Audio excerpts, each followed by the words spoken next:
Good morning, everyone. Great to see so many of you here at the London Stock Exchange. Welcome to all of you who've joined us virtually as well. I'm here with Anthony Fitzpatrick, our interim CFO, and we'll both run through our respective sections of the presentation set out on this slide. And as soon as we've done that, we'll be very happy to take your questions. So it's been another transitional year for Croda, following two exceptionally strong years in 21 and 22. Sales growth was weaker than we'd hoped, but proactive actions to reduce cost and drive efficiency enabled us to deliver profits in line with expectations.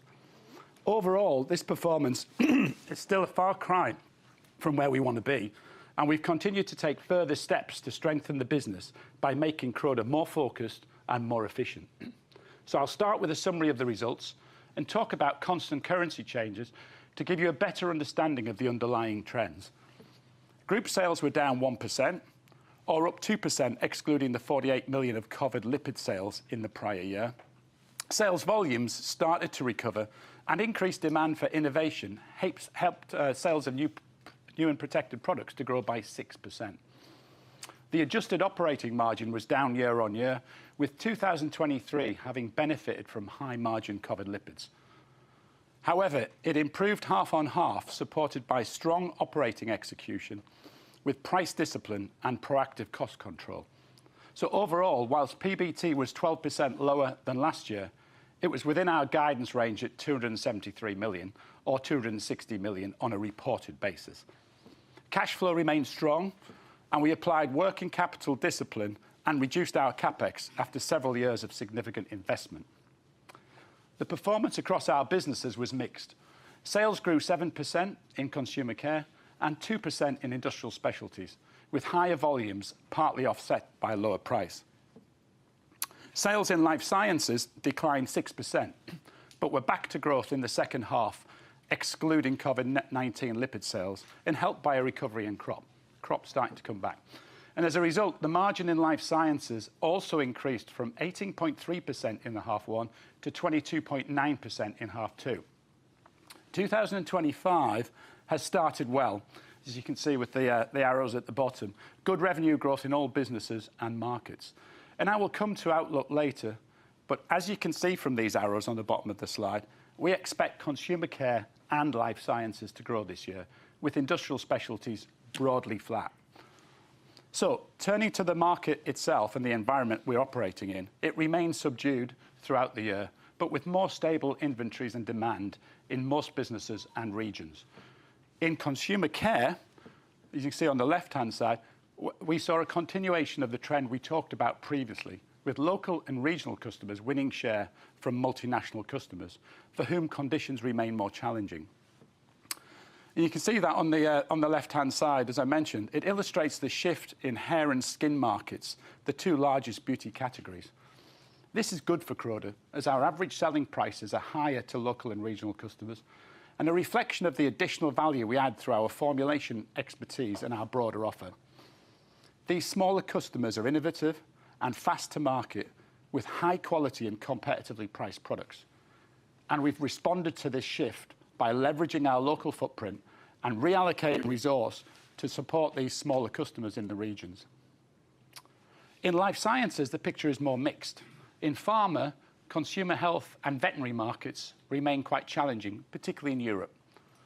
Whereas biopharma markets have seen more improvement, reflected in the performance of our excipients and lipids, and more encouraging consensus data for the major biopharma companies, as illustrated, as you can see in the middle of the slides. In agriculture, we've seen increasingly stable crop commodity prices, and that correlated with an improved demand during the second half. Inventory levels are mixed, so it's too early to say how demand will evolve through 2025, but we are cautiously optimistic. So whilst we're feeling better about the market environment and trends we're seeing, we're not sitting back and simply waiting for these markets to rebound. They will, but we're going further with the actions that we've talked about last July to drive sales growth, increase our margins, and improve returns. So there are 5 challenges that we're focused on. First, it is clear that our markets are continuing to fragment, with local and regional customers continuing to grow. Secondly, we're seeing renewed customer appetite for innovation, which requires us to re-establish this R&D intensive relationship post the pandemic with our customers. Thirdly, while most strategic investments we've made are performing well, we need to see a bigger contribution to profits. Next, inefficient utilisation remains a drag on our margins. And finally, the cost base inflation has been running ahead of revenue delivery. So our cost base needs to be realigned with the current sales. So our ability to address these challenges whilst prudently managing our invested capital will lead to improved returns. I'll come back to these priority areas in turn shortly, but let me hand across to Fitz to go through the numbers in detail. Fitz. Okay. Thanks, Steve. Good morning, everyone. So, running through a summary of our performance. Sales of 1.6 billion declined by 4% on a reported basis, or by 1% at constant currency, with adjusted operating profit down 13% to £280 million. As you will recall, our guidance for full-year adjusted profit before tax was 260 to 280 million at constant currency. We have delivered £260 million on a reported basis, equivalent to 273 million at constant currency. So profit performance was in line with guidance. We have modestly increased the dividend by 1 pence to 110 pence per share, despite lower earnings, reflecting our confidence in the future earnings growth and strong cash performance, with free cash flow of 181 million, up over 9%. Bridging from adjusted profit before tax to reported profit before tax at the bottom of the slide, you can see there was a £37 million charge for the amortisation of acquired intangibles, and exceptional items were a further £15 million charge. Turning to the group's sales bridge and moving from left to right on the chart. As you will recall, in the fourth quarter of 2023, we shipped around $60 million of COVID-19 lipids, which did not repeat in 2024, equivalent to a 3% headwind to group sales in the year. On average, our raw material basket was 4% lower in 2024, following a 12% reduction in 2023, which enabled us to selectively reduce prices to customers as part of our regain efforts, contributing to the price mix decline of 5.5%. Despite the volatility over the last 2 years, not least with raw material costs and sales volumes, we've remained disciplined on price, with our gross margin remaining consistently high and stable above 60%. For 2025, we're expecting modest raw material cost inflation, meaning the price mix headwinds that we saw in 2024 are likely to diminish. Volumes were up by 7%, with an encouraging performance in consumer care and industrial specialties, and the beginnings of a recovery in crop protection in the second half of the year. Along with the modest inorganic contribution from the acquisition of Solus Biotech, which completed in July 2023, constant currency sales were up by 2%. Currency translation was a 3% headwind in the year, leading to an overall reported sales decline of 4%, inclusive of COVID-19 lipid sales. Now looking at sales performance by region.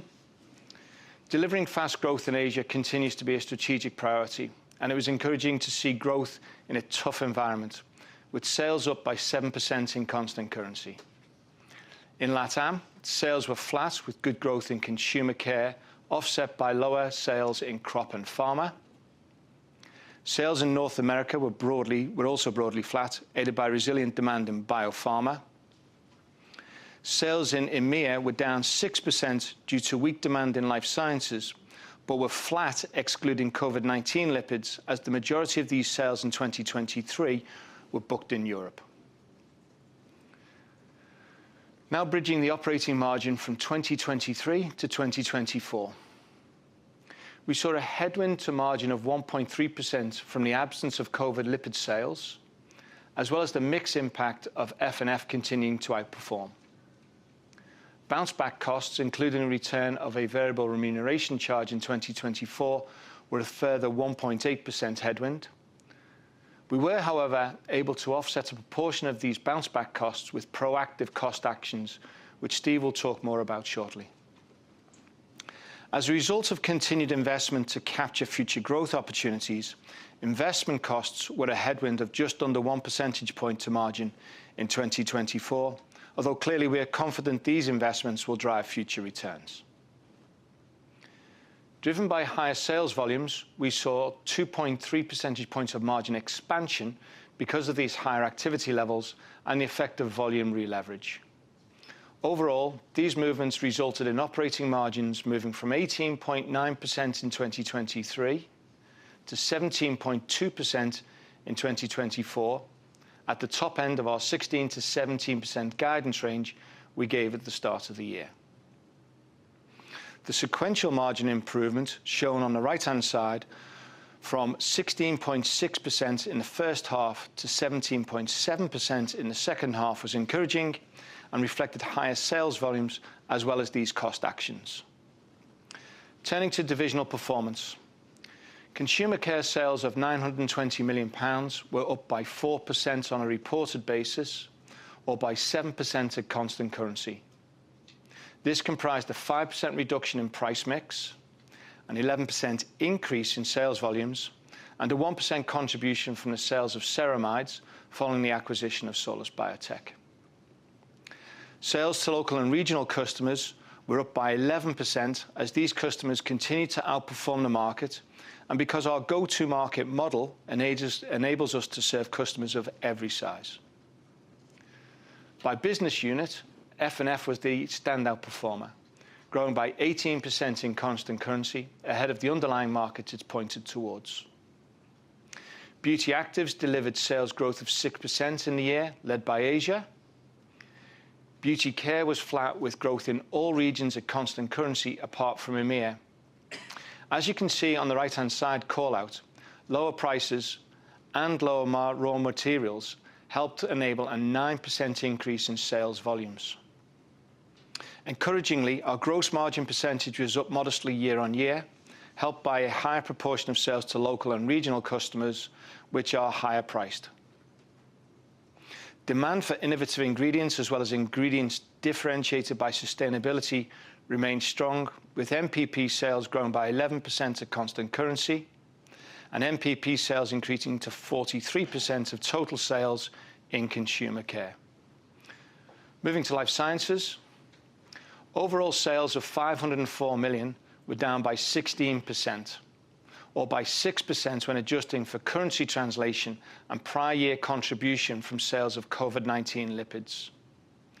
Pharma sales were down 2% on this basis, with lower sales in consumer health and veterinary markets, particularly in Europe, but growth in our strategic focus areas such as lipids for drug research and delivery systems for protein-based drugs. Sales in crop protection were down 16% in constant currency, comprising a 31% decline in the first half against a strong 2023 comparator and 6% growth in the second half as we saw volumes start to recover. MPP as a proportion of total sales increased to 31%, with our strategic focus areas in pharma being a higher proportion of sales. Without the higher margin COVID-19 lipid sales in 2024, the operating margin was down year on year, though positively it did increase from 18.3% in the first half to 22.9% in the second half, due to higher sales volumes in crop protection and, again, careful cost control actions. Turning to Industrial Specialties.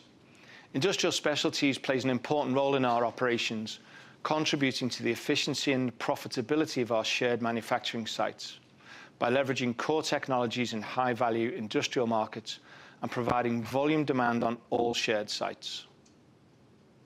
Sales of £204 million were down 1% on a reported basis, but up by 2% in constant currency, comprising a decline in price mix of 7%, more than offset by volume growth of 9%. While most of our sales in Industrial Specialties are direct to customers, a proportion are made through a supply agreement with the purchaser of our divested businesses, and we do not directly control this demand. Encouragingly, direct sales, where we do control, were up by 5% on a constant currency basis, reflecting our proactive efforts to drive sales. The adjusted operating margin of 7.6% was up by 300 basis points due to favourable price mix, particularly in the first half, as well as higher sales volumes. Turning now to cash flow. Cash generated from operating activities of £319 million was supported by a £21 million inflow of working capital, following payment of the COVID-19 lipids shipped in the fourth quarter of 2023. As you can see in the chart on the right-hand side, we've managed our working capital position very carefully, with working capital days on hand reducing from 105 to 94. Capital expenditure of £138 million also reduced, reflecting careful scrutiny of all investment programmes. As a result, free cash flow increased from £166 million to £181 million. After accounting for the covered dividend payments and other cash movements, net cash flow was positive £7 million, with net debt reducing slightly to £532 million. This net debt position translates to a conservative leverage ratio of 1.4 times, which is comfortably within our guidance range of 1 to 2 times adjusted EBITDA. Over the last 5 years, we have invested selectively in projects as a key element of realigning our portfolio in line with the structural growth drivers, strengthening our position as a high value-added ingredients business. As you can see from this slide, you can think of this investment in 3 parts: capital expenditure in the core business, acquisitions, and the Pharma Capital Investment Programme. Our total capital expenditure has been elevated in recent years because of this strategic commitment. However, we would expect CapEx to moderate as assets are commissioned in 2025 with 2 new greenfield sites, and we utilise the capacity we have built. Future capital investment will therefore be highly selective. With the acquisitions of Avanti and Iberchem in 2020, and more recently Solus Biotech in 2023, we've also deployed capital on acquisitions to refocus the portfolio. Our priority is now about delivering returns from these investments, and so we would expect any investments in the near term to be limited to complementary next-generation technologies and partnerships. We are also nearing the completion of our Pharma Investment Programme, which received both US and UK government support and provides us with the capacity necessary to deliver commercial scale volumes. We are carefully controlling our capital base, contributing to delivering consistent improvements in our returns on capital. To finish up my section, there's some technical factors on this slide, but let me highlight just a couple of these aspects. Firstly, we believe that raw material cost deflation has bottomed out, and we expect a 1% increase in the first quarter. In line with my comments about the recent period of intensive investment, we expect a modest increase in the depreciation charge following CapEx in recent years, as well as a small working capital outflow. So with that, back to you, Steve.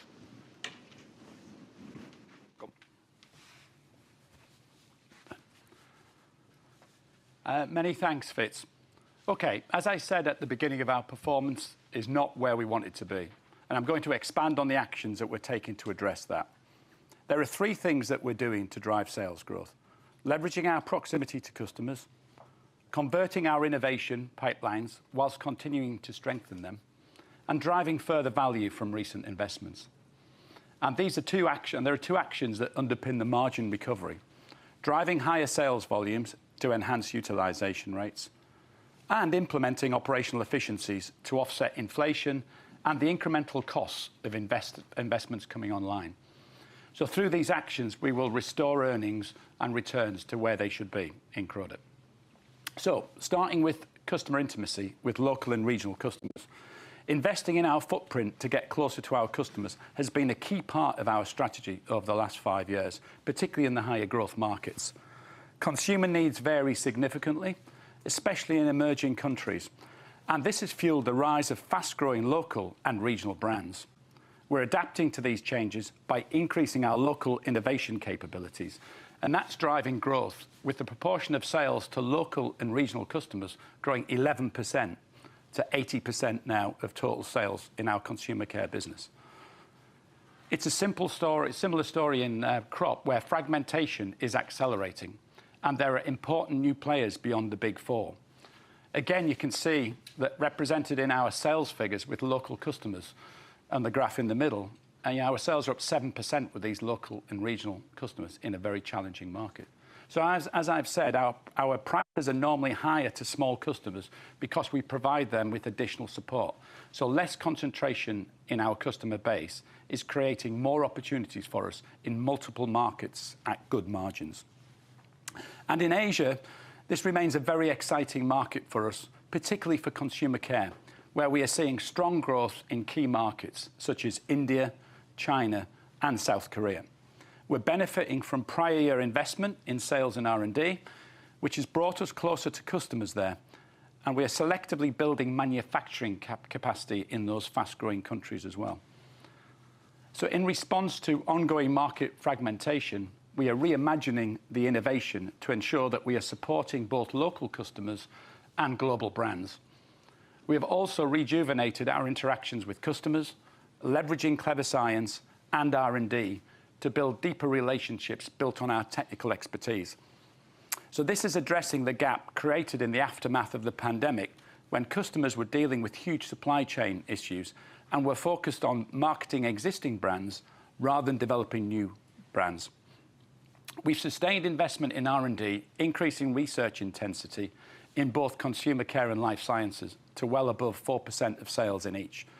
And we've seen a big uptick in customer-driven innovation, where we work in close collaboration with them to meet their precise performance requirements or go after a specific opportunity. And we are launching more new products, which is driving higher NPP. So we will bring more new ingredients to the market in 2025 than in 2024. You can see that in our stats, such as Lucian, a new skin active obtained from Marine Biotech, which reduces your premature skin aging by 5 years in 1 month. So a few of us might need a bit of that soon. I'm not looking at anybody in particular, but we're also continuing to expand into adjacent pharma markets, launching a bioprocessing aid, which significantly reduces the risks associated with biomanufacturing for our customers. So coming on to strategic investments in more detail. And as I said, we're seeing benefits from much of what we've done, but that is not a universal picture, and we need to work harder to ensure investments deliver strong returns. You should see this in 3 buckets. Firstly, core CapEx investment, which Fitz talks about, is focused on fast growth countries. So for example, our new surfactant plant being commissioned this year in Dahej to meet very strong demand in India. And as Fitz has said already, we're in the latter stages of a period of intense investment that has taken total CapEx above historic run rates of 6 to 8% of sales. We expect it to trend back towards those levels as we utilize the capacity we've built, and future CapEx will be highly selective. So next on M&A, which saw us acquire Iberchem and Avanti in 2020, followed by Solus Biotech in 2023, as we focused our portfolio on the big structural drivers of growth. We're very pleased with how our F&F business is performing, with sales growth at 17% CAGR, significantly ahead of our competitors. This reflects its strong position with local and regional customers, particularly in emerging markets. We will continue to allocate capital to drive growth in this business, including the construction of a new fragrance facility in China. And we're very focused on driving Solus Biotech forward too. As we saw with Iberchem, new businesses in Croda always need a year or two to start delivering to their true potential. But we have more work to do to ensure the acquisition delivers the growth rate and profit conversion it is capable of. So Solus is now fully embedded into our South Korean operations, and we're driving the sales of ceramides and phospholipids through our global selling network, which is generating a great response from customers. We're also increasing innovation with a new product launched recently to promote scalp health, taking ceramides traditionally used for skincare into the hair care market.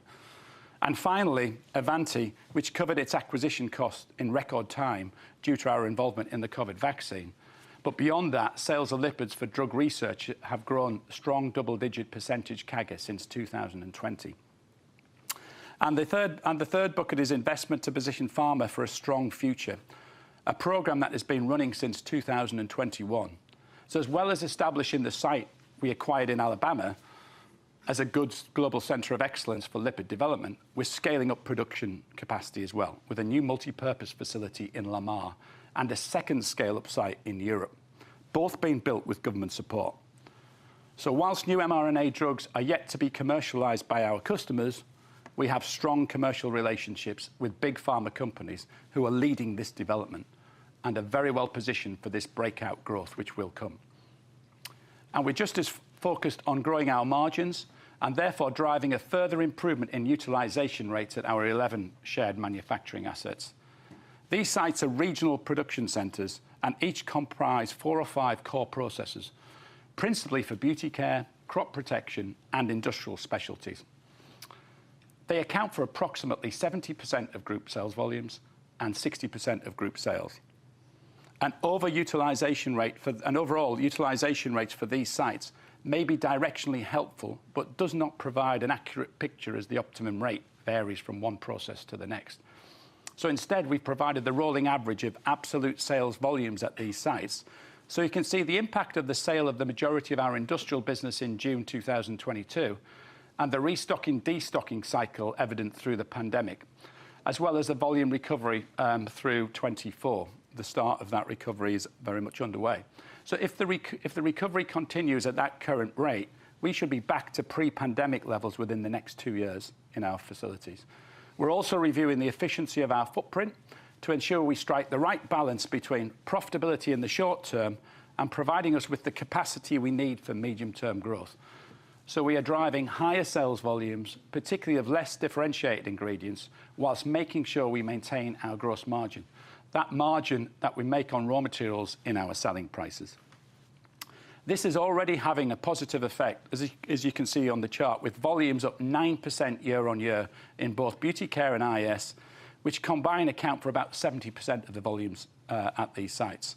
And of the remaining 30%, crop protection is the most important business, where we started to see volumes recover in the second half. So as I mentioned, the new organisation structure that we implemented at the start of the year has had a big impact on the way that we do business. We are faster and more effective with our customers. And we've identified ways to modernise our processes and simplify the way we do things, thereby reducing costs.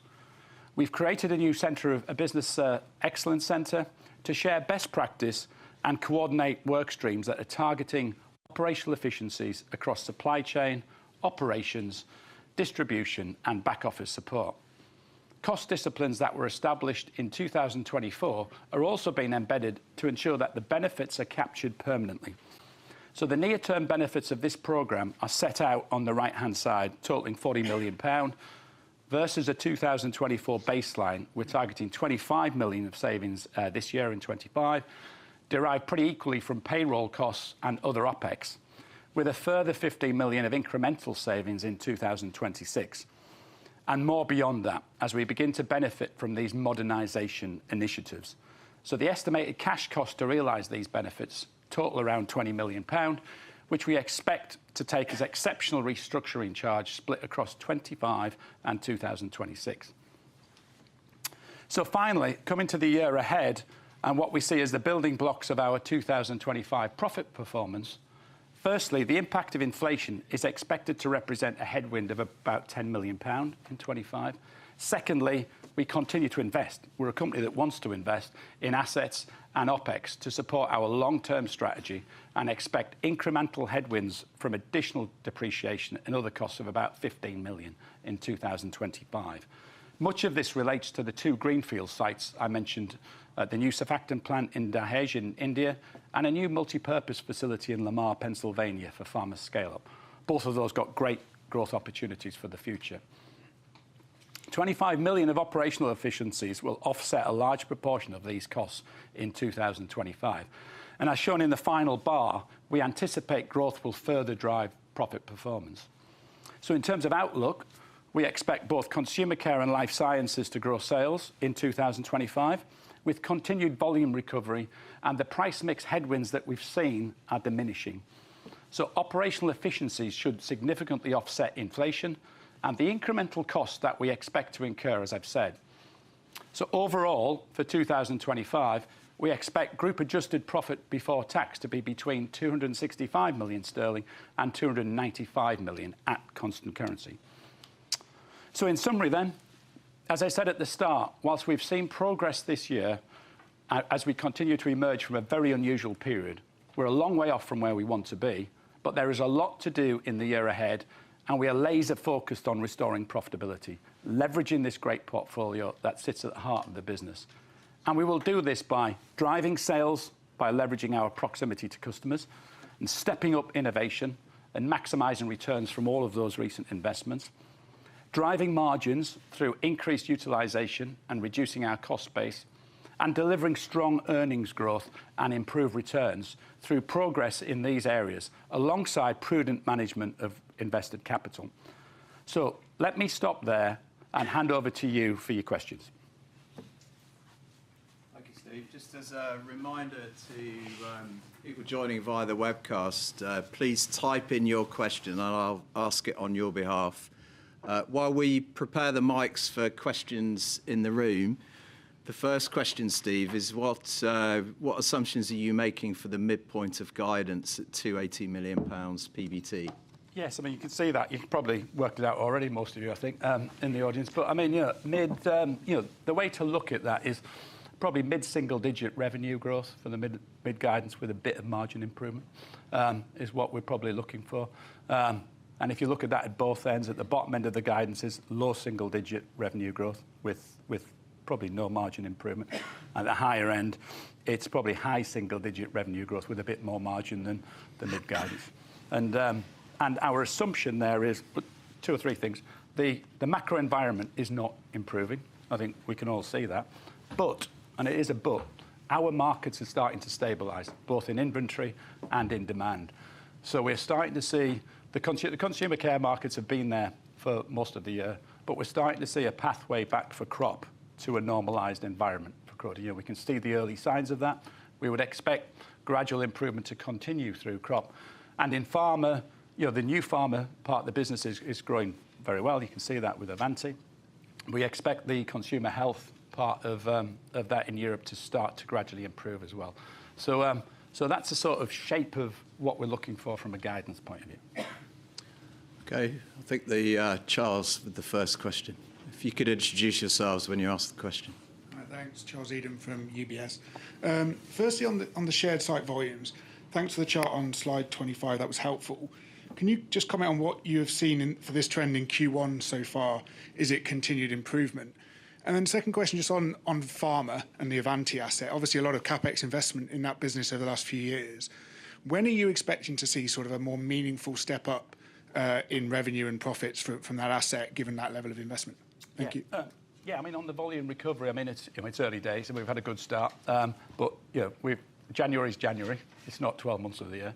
And so, we're encouraged with the start. But, we expect in those targets for the year that we get decent volume growth coming through that. And we're seeing that already. The exit rates in Q4 were helpful to that. And that's continued in January and February. So, but, it's still too early given the volatility and given, I think, the order book for Croda, as you know, is 4 to 6 weeks visibility. So, we're here to guide through the year. It's only a few weeks' time before we chat again in April, and we can give you an update on how Q1 looks. So I think it's not getting ahead of ourselves too early. But, the gradual improvement should, what we're seeing is consistent with the guidance. In terms of pharma, I mean, pharma, it's a great story. All the stats that we see, and you probably look at, is that there's more mRNA projects coming forward, increased by, driven largely by about 12 to 15 pharma companies. And we're very well positioned in a lot of them. I think the way we should look at 25 is that you should see that build in the sample revenues that we get. You see that in the Avanti numbers. You would look at that through that lens. We're encouraged with that. But of course, we're in a lot of clinical trials. And in many ways, the science has to deliver ahead of Croda. We can put the samples into them. So we're waiting we're waiting for a lot of these customers to commercialise their materials. And then if there's anything significant there, of course, we would communicate that. But I think 25 is more about sample revenues through the clinical programmes. And then anything materialises other than that, we would talk to you about that. I think later in the year, if we do have Capital Markets Day, which is likely, you know, we can unpack some of the pharma opportunities in a bit more detail, which is part of the plan. Matthew? Sorry, David, you go on there.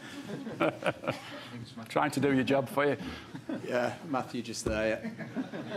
Overall, thank you. It's Matthew Yates from Bank of America. Steve, throughout this sort of process over the last 18 months or so, you've maintained the stance that product margins have held up pretty resiliently. Again, you've mentioned that in the slides. I guess the problem is we don't see the gross margins at the divisional level or even business lines. So to some extent, we're taking your word for all that. When you say that Beauty Care had price mix -9, how do I reconcile that with the statement that product margins are resilient? That looks to me like you've given away above and beyond just the raw materials. And then in the outlook, when you talk about prioritising volume to drive the utilisation rate, is that also inferring that you're having to give away a bit of price in order to regain some business? Yeah, good question. I mean, so the way to look at Beauty Care, you can see it. You know, we tried to shine a light at it on one of Fitz's slides. We're up 9% in volume. We're winning share in volume. And that's across both the local and regionals and also in the multinationals. And that's part of the strategy. You know, if we've learned one thing in the pandemic, it's that we have to be a bit more flexible at the bottom end of that Beauty Care range with price. So we've given a bit back and we've bought back business that's rightfully ours. The 9% negative in price, two things. And, you know, 2/3 of that is a function of raw material. It's not a function of competition. So that -5 to 6% is just because raw materials have come down the year before. You can see our big prices. So, you know, you wouldn't see a gross margin change there. The other 3% there is around really that price point where we've given a little bit back, particularly at the multinationals. But what we see in the mix is, you know, as we're supplying more and more to the local and regionals, there is a bigger gross margin percentage that we get in the local and regionals than we do in the multinationals, to the tune of about 2 to 3 percentage points. So moving to local and regionals in the mix is helpful to us. It's higher sales prices, it's higher margins. The cost to serve that is higher, of course. But that -9 is a combination of those two factors. The margin stability is because of the mix that we're getting. So we are winning business. You know, we are doing what we said we'd do.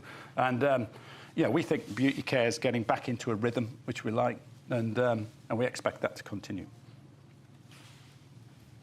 Sebastian. Okay, Sebastian at the front here. Thank you. Sebastian Bray of Berenberg Bank. I would have 3, please. The first is on agriculture. Has anything changed in the nature of the product mix that is now coming back? In the sense, what reassurance can investors take that this is not just a one and done if the ag cycle turns against Croda in 2026? Can you give any idea of your exposure to biologics? My second is on the new pharma investments. Is this a one-way bet on RNA, or are the new facilities genuinely multi-use in the sense that they can make excipients for biologicals as well? And my third is on the relationship with Cargill and industrial specialties. My understanding was that there's some type of renegotiation coming up for the tolling volumes that Croda had arranged at the time of the divestment of its old industrials business. Are you optimistic about the potentially extracting higher margins from these renegotiations? Thank you. All right. Well, let me do the first two. I'll pass to Fitz, who runs IS, by the way. So he can give you a much better answer than I can. Yeah, I mean, the ag market, the way to look at that is, you know, we expect so what we're seeing is, you know, we like 3 months of trend before we, you know, data before we call it a trend. We are seeing that in crops, and we saw that in the second half and evident in our order book as well. So, and when you look in the order book, the product shape is pretty typical of what we would expect, which is, you know, our big customers ordering, again, products that they've just had in stock. So that's starting to come back. Still too early to call the year, but we're cautiously optimistic, as we mentioned in the presentation. So we wouldn't expect a different change. The interesting thing, though, is 75. When we look at the stats of the Big Four in R&D, 75% of the R&D activity with the Big Four or 5 is in biological actives, which is really quite interesting because, they have to move away from toxic herbicides and pesticides. Our job from a business-to-business point of view is to move them that way. So we can get them to use less with our current delivery systems, but we can innovate more with the biological active ingredients with our new systems as well. So we're pushing them through to this move to biological actives. And many you've seen probably in pharma before, in liquid injectables and the like, and Lonza and everybody, they moved from biological actives 10, 15 years ago. So, it's the crop industry catching up with pharma. So we're pretty excited about where that technology is going to lead. I think on new pharma, it's the mRNA opportunities are in Lamar. If it's a question about the site and the multi-purpose nature of that, they can make. We built that so they can make lots of different lipids. So any shape or form. Don't forget, Avanti have got 3,000 lipids in their library. They can make 3,000 lipids now. So if Pfizer or GSK or Sanofi wanted a lipid, there's 3,000 that they've got, and they've got another 3,000 in their heads. We think, there's some brilliance there. So they have a capacity to tweak things, and that's what will probably happen. And so we're catering for that in the site, but we can do other things in the site as well. That site can do other things for pharmaceuticals. It can do other things for consumer if we needed it to as well. So there is flexibility there, but its primary focus is to build out this mRNA train, if you like. And then I think IS fits. Just comment on the Cargill relationship. There's so we set up a medium-term supply arrangement with them, and that's working exactly as we designed it. So I think that's working well. There's no renegotiation. I think there's what you may be referring to. We gave a non-compete undertaking as part of the transaction, which obviously matures at some point during this year. But it's not a renegotiation of the way that it works with them. The relationship's very good with Cargill. It's very healthy. We have to work backwards and forwards because it does cut across most of our shared sites. What I would say is that while we don't control their demand, that's their markets and the markets that they're in. There are some products that we make that they cannot. And so the nature of that relationship is very important in both directions. So we do manage that very carefully, but it's working very healthily. Just before we come to other questions in the room, I've got a couple on ag that have come in from Artem at Redburn, who asks, what's the breakdown of ag demand by customer size and region, and what are you anticipating for the year? And also from Alan at Lazards, who wants to understand whether the stronger performance in H2 was influenced by normal seasonality in crop protection and seed enhancement. Yeah. Well, my comments there are about the crop protection business rather than seed, because seed's agnostic to this cycle. In the seed industry, it's a service industry. Farmers send their seed in, and we quote that. So it doesn't have an inventory issue like crop protection. So seed is just ticking along in its normal way. I think in crop protection, what you'd expect is the multinationals to come back stronger, the top four, because, the only reason that they're not ordering is because they're sitting on high stock levels. So we would expect that to come back. But the interesting thing is when we looked at the next 200 or 300 customers that we've got, it's been growing quite healthily for Croda, which is our ability to pick up these small customers, these, particularly the innovative ones in emerging markets and Western countries as well. So you're seeing that. But the big growth, the order book looking better, general trends improving. We would look to the big four, of course, to strengthen. So it would be, the mix would be, in terms of the strength of that, would be, we would expect those top four to come back more strongly. And the second question was more about... So was there any influence of seasonality on the stronger performance in H2 in crop protection? No. I mean, it's just a normal, we would say it would probably normal seasonality that we would expect. I mean, normally in the crop protection industry, it's the two big planting seasons for our demand is around March time and October. Yeah. So they're the two. So you would see those two. So, the interesting thing is when we get to April, we can communicate the first planting season, get a good understanding of what that looks like. Yeah, so the recovery was beyond regular seasonality that we saw in the second half of the year. But the recovery is a function of as much about stable demand and getting back to normalised inventories than it is about breakout demand growth. Yeah, it's about getting back to a normalised area. Okay. I think the next question in the room came from Lisa.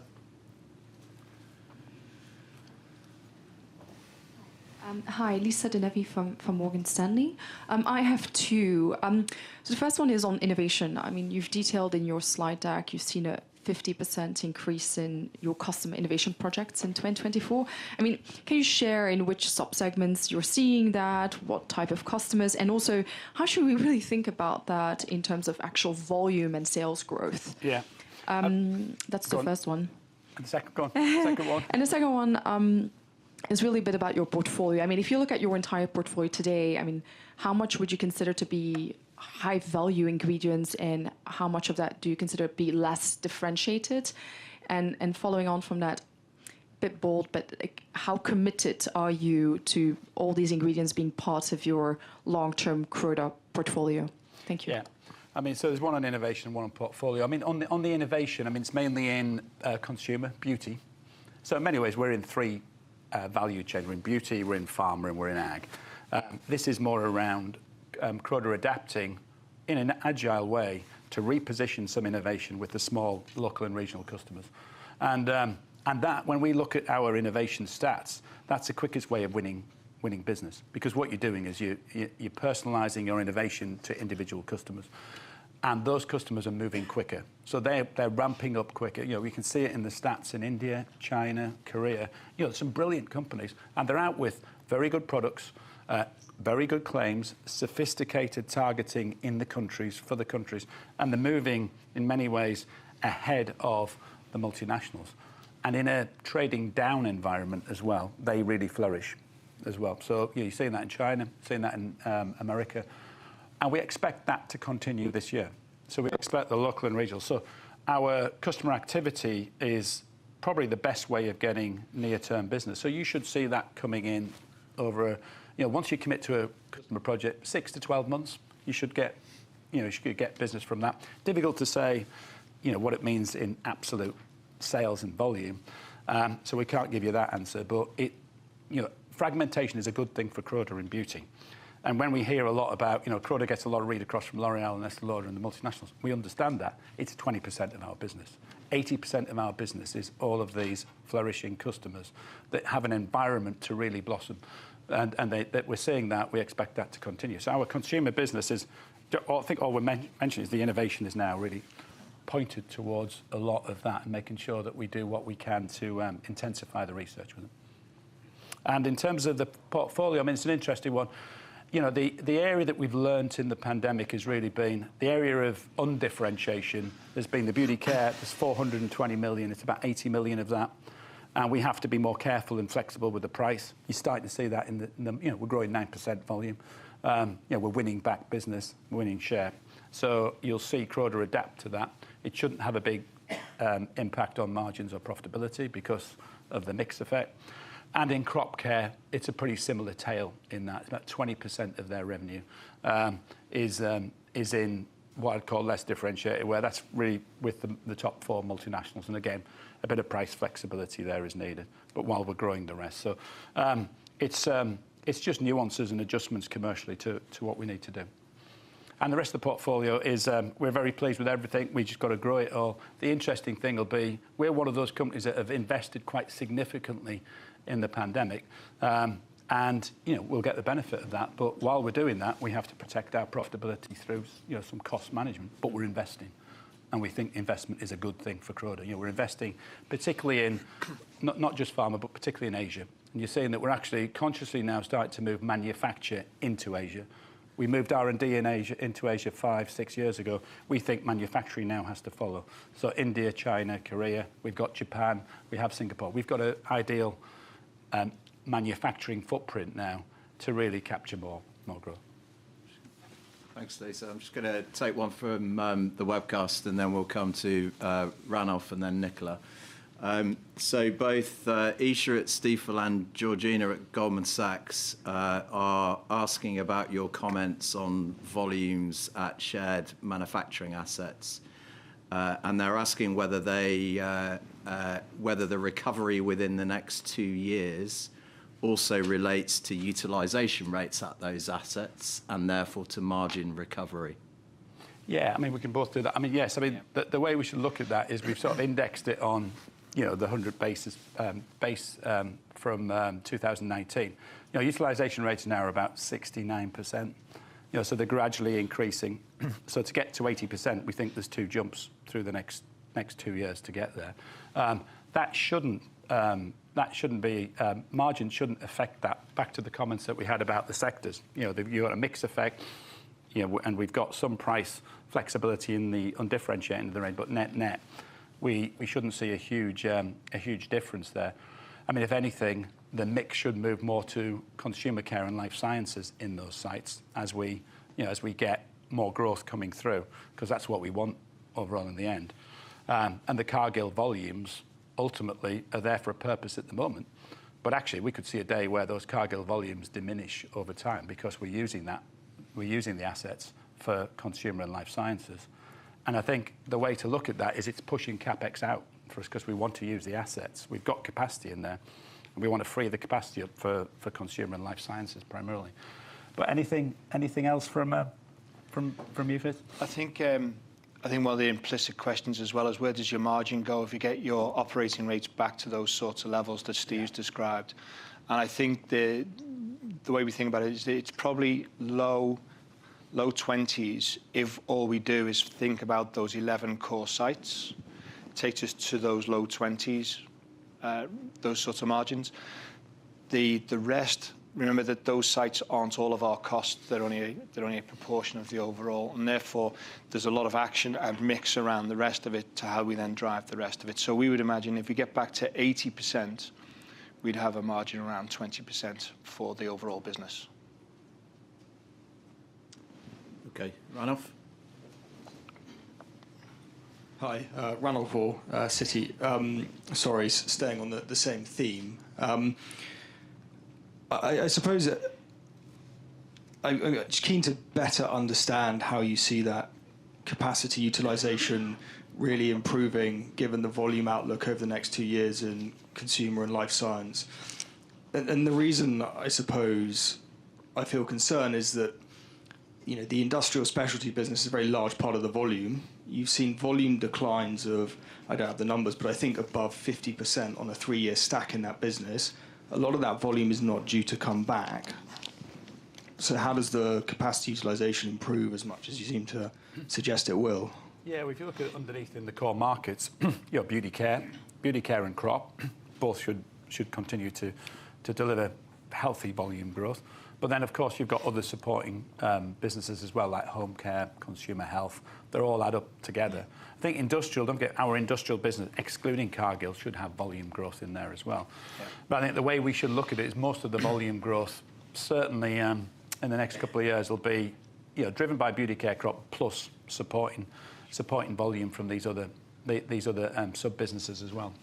Yeah, no, I think you're absolutely right. So it's just the business that we control in industrial specialties is actually growing in volume terms. So again, it has a role at the sites, but it also provides flexibility for the rest of the growth in consumer care and life science, as we said. So that part we do control is growing well. Thank you. Nicola? Thanks. It's Nicola Tang from BNP Paribas Exane.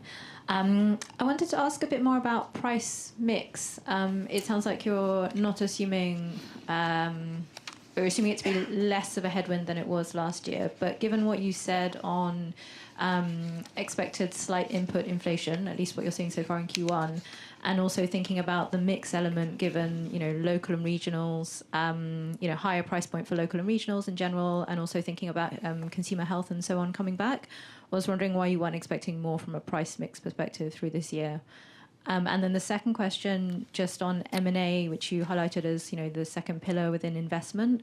Could you talk a little bit about priorities and current pipeline? Thanks. Yeah. Do you want to do the first one? I'll do the second one. So yeah, on price mix, you'll have seen that our sales performance in 2024 saw a negative price mix impact of 5.5%, more than offset by the strong volume recovery. What we've said in the guidance is that headwind will diminish. We're very good as a company at quarter-on-quarter movements in raw material costs. And the guidance that we gave in the pack is for Q1 25, sequential versus Q4 24, where we're saying that we're expecting a 1% increase in average raw material costs. And just for interest, that's driven primarily by the bio-based raw materials. If that continues through the year, then obviously we're looking at a better environment for pricing, because what the gross margin details that we've given you show is that the model for Croda of passing on those cost increases or decreases in our prices remains strong. So we may get a bit of a tail from price mix, but at the moment we've only really got visibility of where raw material costs are going in the first quarter. How about the mix? Mix should continue to be positive. So within our guidance, we're anticipating that most of the top line growth comes from volume, but there should also be a small contribution from price mix. Second question? M&A Yeah, priorities. yeah. I mean, yes. I mean, focus is on those three businesses amongst others. We're really pleased with F&F. You can see, the F&F industry having a great time. In a trading down environment, people use more fragrances. That's what happens, not just at the big multinationals, but the local ones. And we're benefiting from that as well as the main players. And the position they have in emerging markets is a very strong one. So they've been capitalising on that. We've been investing. You might see in the disclosures, we've invested in R&D in Grasse. Significant investment for their business in Parfex, which allows us to really target the skincare market, particularly in beauty, from French fragrances, and that's mainly for more around Asia, Northern Asia markets. Big opportunities there, and we've also put investments in China as well. So that business is ticking along extremely well. We expect that to continue. It's a good management team, young team. Average age in that group, that business is 37, 38. So, very well positioned. If you look at Avanti, Avanti we've talked about is all about preclinical sampling as fast as it can for these clinical programs, and you'll see evidence of that through the sales CAGRs that we're picking up with that. And they are the sort of preeminent research company for that. And then, the plan is obviously as they scale up and go through clinical programs, we'll capture that in our manufacturing facility. So we're very pleased with the performance there. And then thirdly is Solus. It started slowly, but it's only started slowly because it's two things is a lot of the distribution. They had a lot of distributors that were sitting on a lot of stock, so revenues were slow to come whilst they were running down the stocks. But we've repositioned some of their products, it's fair to say. And the big area of opportunity for us is in ceramides near term. We have a very big pipeline for ceramides. Ceramides goes through all aspects of beauty, in skin and hair. So we'll take ceramides to the top of skincare through Sederma, but we'll also take ceramides to hair care. And you're starting to see that. So there'll be some new launches, patent-protected launches from Croda coming out there. So, I mean, ceramides will drive the near-term performance, and then you've got the phospholipid business, which is likely to take a little bit longer because it's into pharmaceuticals and drug delivery, and that'll take a little bit longer. But we're getting good growth there. But so ceramides first, then phospholipids coming after that. I've just got two quick questions from the webcast, and then I think we're up to date with the questions that have come in online, and then we'll go to Charles. So the first question is there any H1, H2 seasonality in your guidance? Any weighting? Yeah, none, no. We would expect just a normal delivery now for Croda, back to normal. So there's no second half weighting to this. We would expect to hit the ground running this year. Yeah, I think historically we'd seen quite a bias of more like 53-47 first half, second half. I don't think we see it going quite that far, but it's certainly first half versus second half weighted in terms of how we think about the year. And the second question relates to margins of different technologies within pharma, given the capital that we've put down behind lipids in particular and excipients more generally. So the question is, are they higher margin than life sciences as an average? Yeah, I mean, I think it's fair to say, you can see the Pfizer profitability. You can draw that out. It's definitely, it's probably not at that level, but it's certainly not far away, and it's above the average. But of course, we want to see the revenue start to come through with that, which is the priority about commercialising through preclinical. And obviously, so yes, they're higher prices and higher margin, but we want to just see the projects commercialised is the most important thing. Okay. Charles, and then we've got two more on the other side of the room.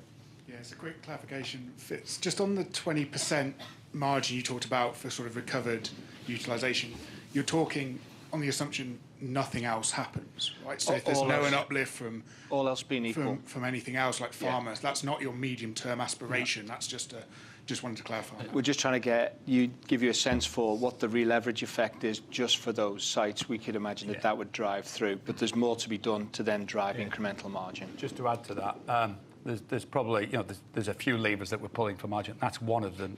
But the utilisation rates alone will not get us back to 25. They'll get us to 20. Clearly, quality revenue growth is going to get us there. Cost control and cost management will get us there. And then the mix improvement in the business as we drive through to luxury and premium and pharma.